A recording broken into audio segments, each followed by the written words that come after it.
Hello, ladies and gentlemen. Welcome back to another episode of Sandrockcstm Gaming. It's time for a new series. We are going to be doing some Hearthstone for a little while.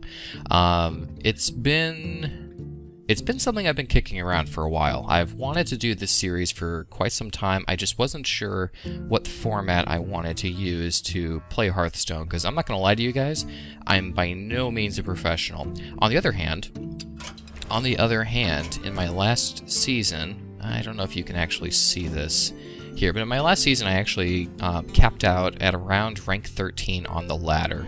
And according to what Hearthstone told me, that's top 25% of most players. So, I mean, you know, take that for what it's worth.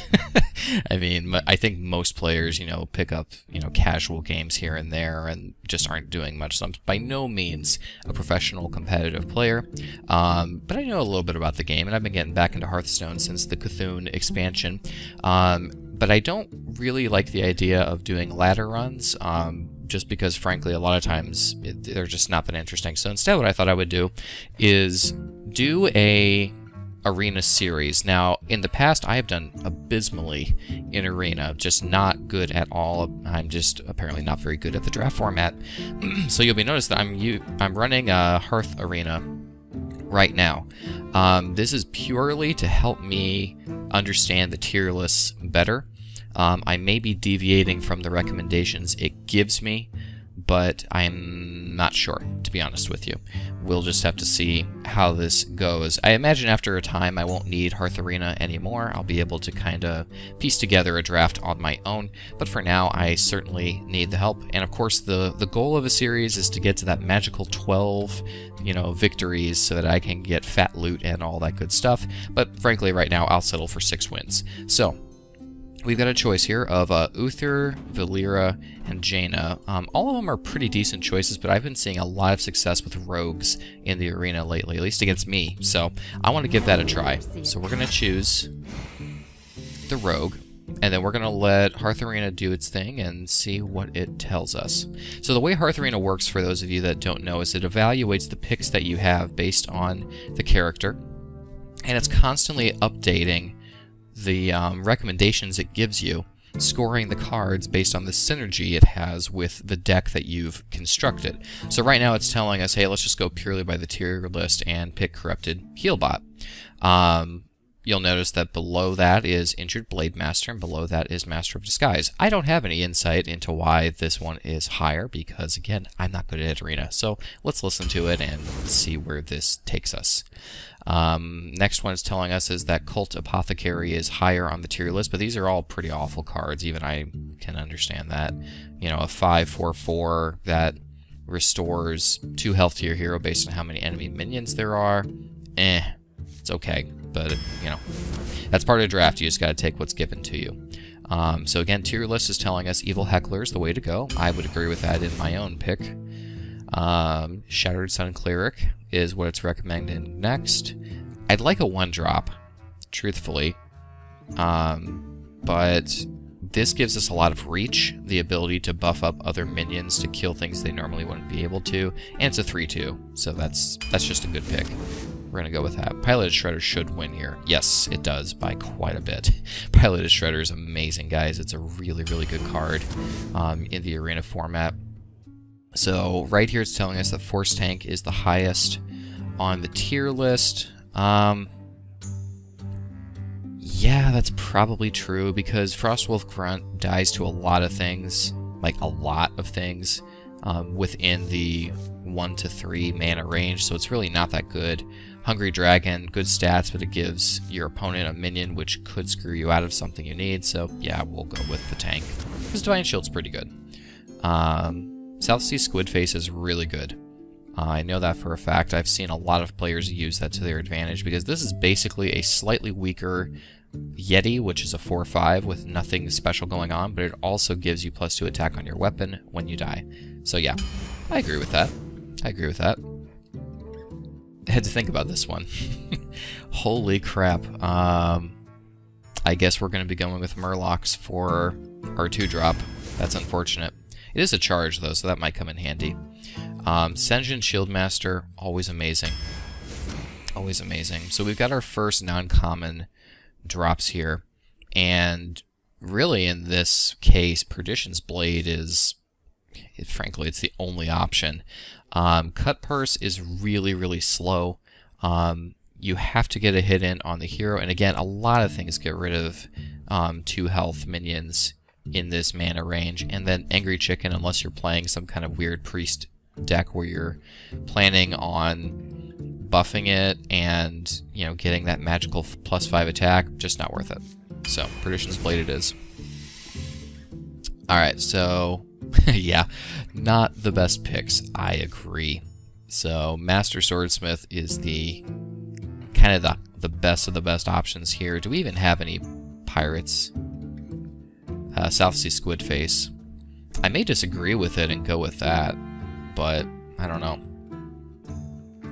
Yeah, I think I am going to go with this guy, just because he's a little more sustainable with that 3 health. Shadowpan Rider is winning on the tier list. You can see just how good the Yeti is, though, according to Hearth Arena, because it's a 66 versus a 68. And actually, even Elven Archer isn't bad. So, you know, Chillwind Yeti, still a really good pick, and it's a basic card, I believe. So, yeah, there you go. But yeah, we'll pick the Shadowpan. Pit Fighter or Stranglethorn Tiger. I may actually disagree with the Arena picker here, because Stranglethorn Tiger is much more likely to stay on the board because he has stealth. So I'm actually going to pick the Tiger. I'm going to completely disagree with the Arena picker on this. Yeah, this is a situational power. If someone drafts like a really strong minion, like say a Force Tank Max, but at the same time, it's 5 mana for a 4/2. That's really bad. So unless you can guarantee you're going to kill a big drop with this, you're just going to be losing mana efficiency pretty hard. So yeah, we'll go with the Sky Golem. Yeah, Backstab here is good, because we need some removal. I'm guessing it's going to tell us Sap. Yeah. Yeah, I agree here. These aren't that great, so we'll go with Sap. Alright, so they say, normally I would pick Frost Elemental, however, we really need an early drop. I suggest you pick Workin' Infiltrator in this situation. And I think I gotta agree. We really need a 1-drop, so we're gonna take that. Wolf Rider has the most value, and we need a 3-drop. Is that true? Yeah, oh, they really don't like gang up.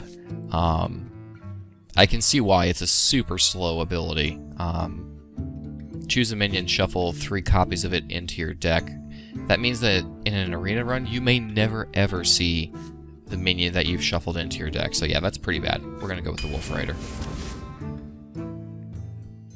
Mad Bomber has the most value, and we seriously need a 2-drop. I have very mixed feelings about Mad Bomber.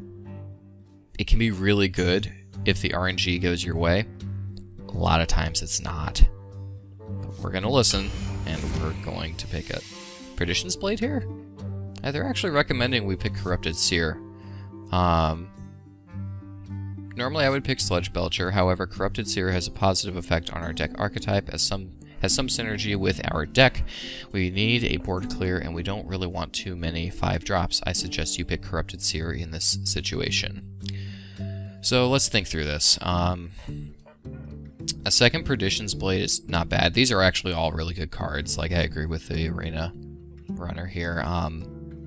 Sludge Belcher is a taunt that has a lot of sticking power, because you have to kill it twice, essentially, to get rid of the taunt. Corrupted Seer does 2 damage to all non-Murloc minions. That's all of them, okay? In terms of the pure mana curve, we do really need some 6-drops. I'm just not sure this is the one I would pick. But again, it's possible we'll never get another option for a 6-drop, so we have to be really careful here. Alright, we'll pick it. Simply to try to round out the curve a little bit.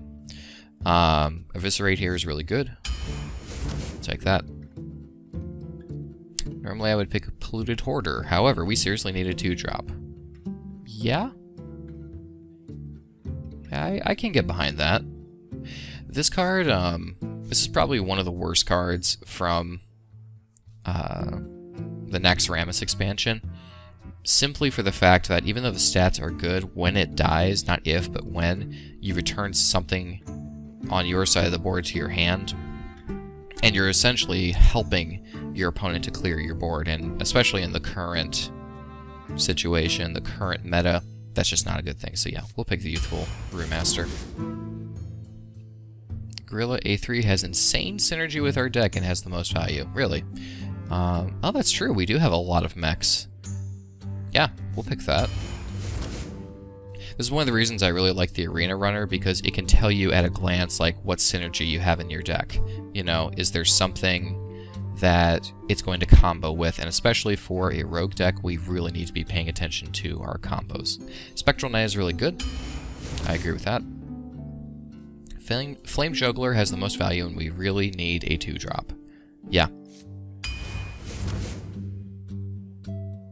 Harvest Golem has the most value, and we seriously need a 3-drop. I agree again. Although we already have a Shadowpan Rider, I still suggest you pick it as it has the most value of these 3 options. That's true, because we don't have a dragon, so this is useless. This is nice, but again, doesn't really fit into the deck. So yeah, Shadowpan Rider it is. This right here, no question. Alright, we have 2 cards left. Let's see if we can pick up a legendary.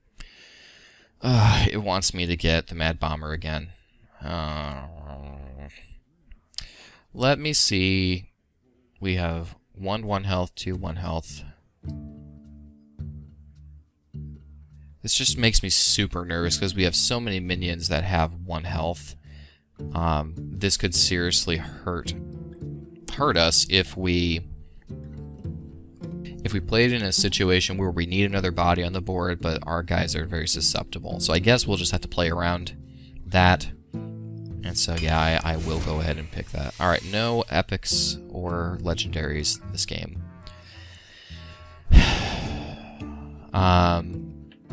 So for whatever reason, it's saying that this has the most value. I don't really agree here, necessarily. Let's think about this. It's a 4-drop, which is nice, but it also only does 4 health. There's a really big part of me that thinks we don't have enough damage to finish off enemies, and Ravenhold Assassin has sticking power. Like, he can survive Flame Strike, which goes through stealth. He can survive a Blizzard, of course. Really, the only things he can't survive are, oh, what's the name of that Warlock one that kills everything on the board, like the Twisting Nether or something like that. He can't survive that. He can't survive Deathwing. He can't survive Brawl. But he can survive a lot of the common, what do you call them? The common cards, basically, the common hard removals. I'm going to pick Ravenhold Assassin here. It's a little risky because we are going late game with it. However, I don't see us getting a lot of value from this. And if Hearth Arena says that these are both equal in synergy, lower in tier score, but equal in synergy with our deck, then I kind of want to get that. On the other hand, Master of Disguise could allow us to stealth something that has high value, like, say, a Shadowpan Rider. And it's a 4/4, which isn't bad. Yeah. I'm going to go with the Assassin. Alright, so one of the things I really like about the Arena Runner, Hearth Arena, which is something I desperately need, is it gives you a nice breakdown of, like, things like, you know, first turn playable, 2-drops, 3-drops, 4-drops, which is nice. It helps you to see, like, ways to clear the board. We actually have a lot of reach in this deck, so that's something that we can really keep in mind. We have a lot of mechs, a lot of weapons, so that's very nice. But it also shows you what kind of deck you have. So this is telling us that we have a tempo rogue. A tempo deck is all about initiative and using cards as a resource. This is a well-balanced deck that will present us with several options each turn. We will almost always be able to play a large minion, 2 small minions, or use a removal and play a minion or hero power. With so many options, the direction of the game is really in our hands more so than any other deck. The key to success with this deck is to pick the right moment to flip the board. If we tempo too hard in the beginning, we'll use up all our resources before finishing the game. If we wait too long, trading endlessly on the board, we will run out of cards and options. This deck thrives on being able to extract value while tempoing hard or using a value play to also add tempo to the board. Picking the right turn and follow-up turn to do both will decidedly swing the game to our favor. We may not always be able to use our mana efficiently each turn, but when we do, it should be devastating. Strong against classic aggro, weak against mid-ranged. So, it also shows us things like deck synergy and choice overview. So like, you know, what are your options? I think it's for Mulligan particularly, but it says, you know, hey, this one is not bad, this one's good. You know, kind of gives a score for what your highest picks are. I'm not really going to dive into that. We're gonna X out of this. So let's jump in to a game and see how this deck performs. They rated this deck, I think it was like a 64 or 66. That's out of 100. The higher that is, the better. So obviously, we've got a little bit of a problem here. You know, this is not the best deck. Is it the best deck we could have drafted? Probably, I would say. Probably. So we're going first against a warrior. You can tell because it lets you know up here, which is a nice feature. I like that. This is actually not a bad opening hand. I'm going to keep it. It would be nice to grab, you know, a Flame Juggler, Perdition's Blade, or something, but again, this is going to give us a decent curve 2, 3, 4, and it's possible, you know, we would draft our Ravenholt Assassin. So, we're just going to wait. Alright, so we have an Eviscerate. If we have to use it early to deal 2 damage, we will. I'd rather not. In this case, we're just going to use daggers, I think. Because this is just going to die. 2 damage against a warrior's nothing because he can immediately negate that with armor. So we're going to get our daggers on the board. We're going to kill this, which also means he's losing value because he doesn't get the death rattle. So that's a pretty decent opening hand, I would say. Click a lot on the environment, guys, so my apologies if that drives you nuts. But I will be doing that. So, in this case... This is a case where actually the Mad Bomber is pretty good. Let's drop him and see what happens.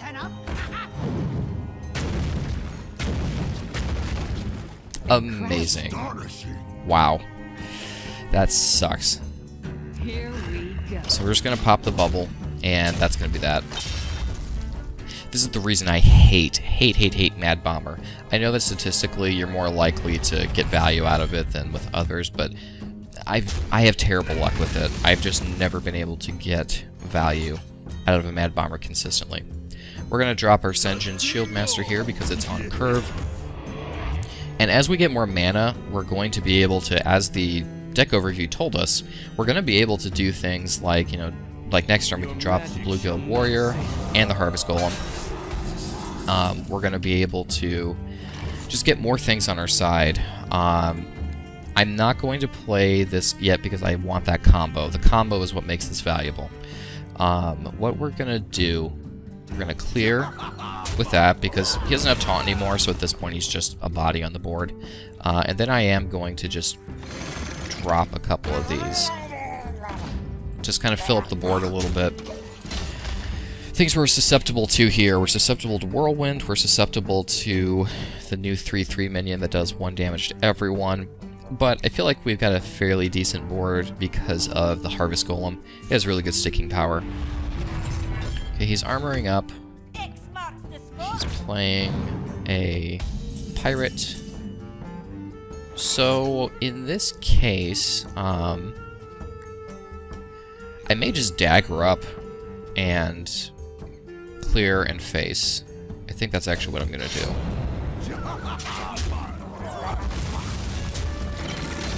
And yeah, I am going to go ahead and do this. So at this point, I'm not thinking of Mad Bomber as a minion. I'm actually thinking of it as like a really bad arcane missile. Alright, so this is one of the most annoying things about warriors is that they've got lots of armor cards. So what we're gonna do is I'm going to buff this, eviscerate, and then the question is, do I take 5 damage or do I go face and lose this? I'm gonna use this. I just kind of have a sense that against this deck, if we can't keep the board clear, we're not going to be able to keep up in damage. So, as much as I don't want to take 5 damage to my face, I think that's kind of what I have to do. This is mildly annoying. But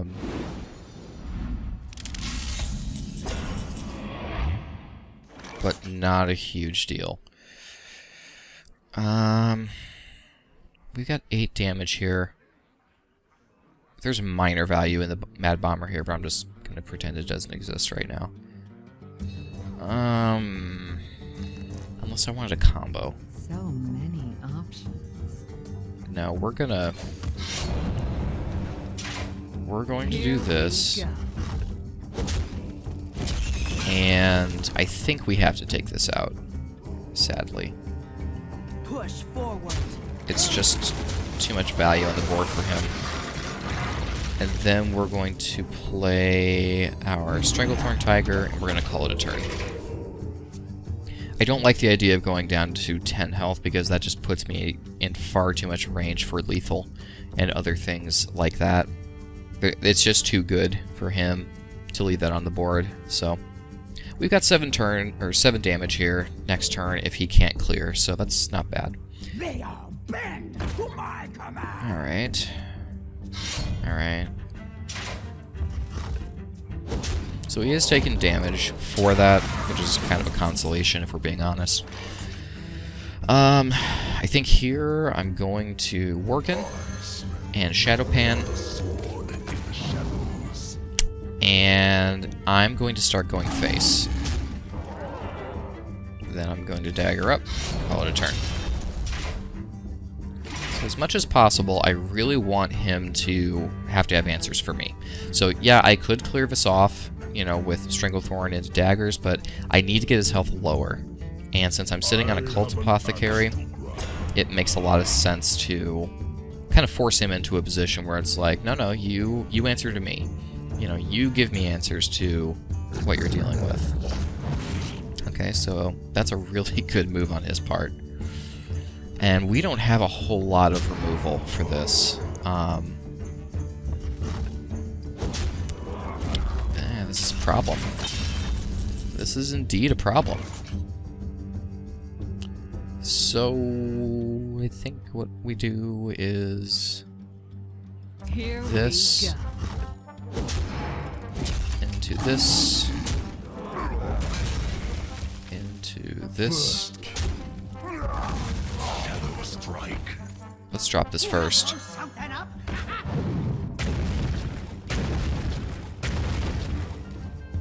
Incredible. Shadow strike. Then what we're gonna do is drop a Ravenholt. There was probably a more efficient way to do that turn. In fact, I'm almost positive there was, because we could have dropped this and we would have gotten a lot of value there. This sucks. This really sucks. So I'd really like to get rid of this if I can. I don't want to take 4 damage though. I can heal 6 and get up to 12, which isn't bad. What is this death rattle? Okay. Let's drop this. And that. And that. That.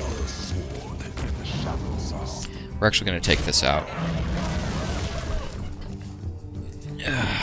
If he has any kind of charge, like a Leroy Jenkins or anything to race to the finish, he will outrace me and kill me. So This is risky, but at the same time, it's pretty much the only move we have. So, there you have it. Warriors are really hard to kill if they get any kind of armor on them, you know, from, I forget the name of that, and I think it's off the, no. But they're really hard to kill. Do you need a blessing?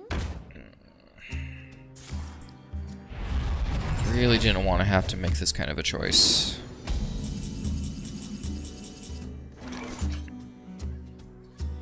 Really didn't want to.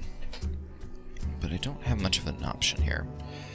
So this would be a situation where returning this and replaying it would have a lot of synergy.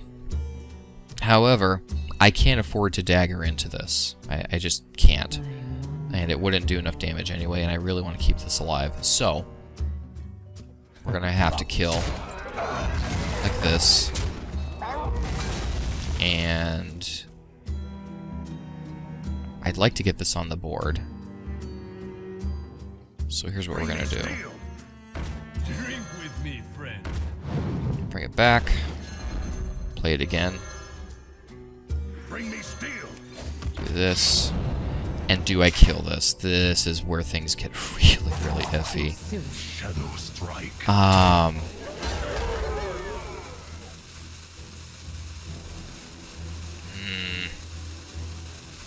No. No.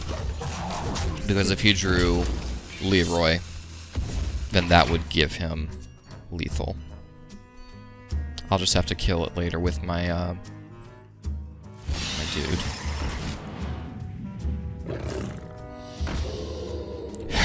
This is probably game.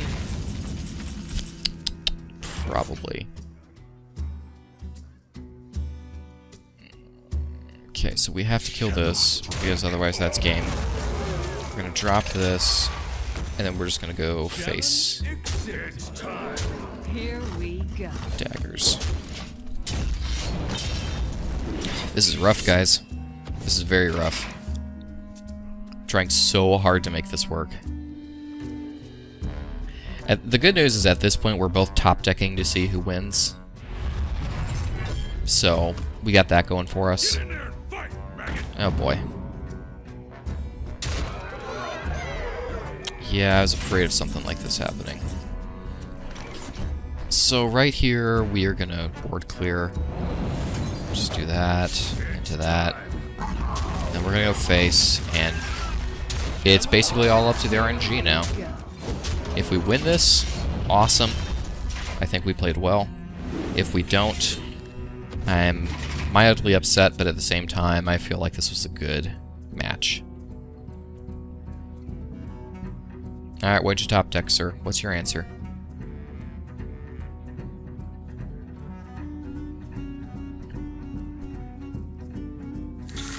Oh! Ouch for him. What did he get? I don't think there's a whole lot of 3-drops that are going to save him here. It's possible, though. Hey, I can see my house from here. Well played. Whew. Goodness gracious. Talk about an epic first match. Alright. I think that's a pretty good place to cut this, guys. That the draft always takes a little bit of time. I'll be back with more episodes of this series this week. I still plan on releasing some Spelunky videos. Just needed to throw in some variety for my own sake. But yeah, I will be continuing this run, and as you can see from my money, I may very well start up another whenever I finish. Thank you all so much for watching. My name is Sandrockcstm. If you've enjoyed this video, please like and subscribe, and we will see you next time.